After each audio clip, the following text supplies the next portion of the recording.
within 14 days, nominate the deputy governor.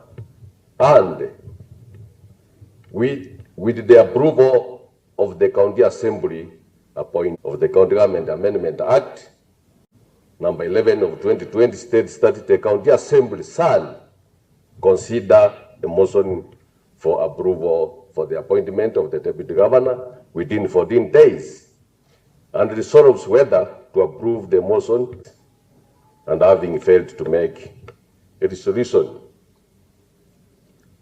Honourable members, I am pleased to inform this Honourable House that I have received a communication from His Excellency, the Governor of Kisii, Paulo Simba Arati, which reads as follows.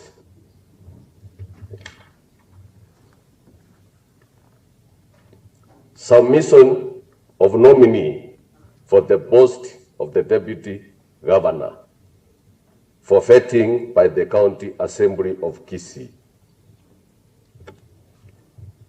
Pursuant to provision of Section 32T of the County Government Amendment Act 2012, as led with the provision of the Public Appointment County Assembly's Approval Act number 5 of 2017, I do here nominate the following person as on below for the position of the Deputy Governor for the vetting and approval by the County Assembly. Name, Mr. Elijah Obebo. ID number 16004184. Honourable members, pursuant to Article 179,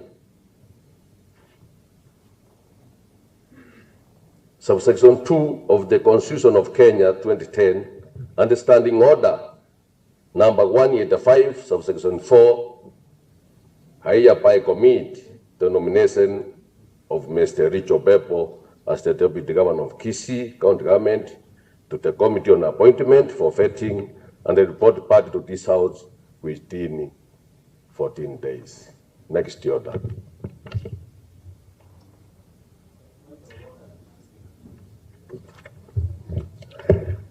Order number 9, Mr. Speaker, sir, is a motion, report of the Public Accounts and Investments Committee by Honorable Timothy Ogugu, the Chairman, Public Accounts and Investment Committee. Honorable Ogugu. I'll put the point of order is not what the Speaker said.